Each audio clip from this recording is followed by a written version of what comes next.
হে কলম, উদ্ধত হইও না। দেখো তোমার আচরণে ভদ্রলোক কতটা দুঃখ পেয়েছেন।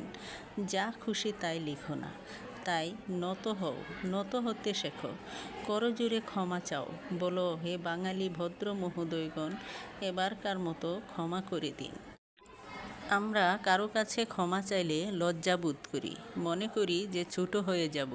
আসলে তা নয়। ক্ষমা একটি বড় গুণ। যে ক্ষমা চাইতে পারে সে সমাজে সবচেয়ে বড় ব্যক্তি। এবং আমাদের প্রত্যেকেরই কোনো না কোনো ভুল হয়েই থাকে, তাই প্রত্যেকেই প্রত্যেকের কাছে ক্ষমা চাওয়া উচিত। আর ক্ষমা চাইলে কোনো মানুষ ছোট হয়ে যায় না।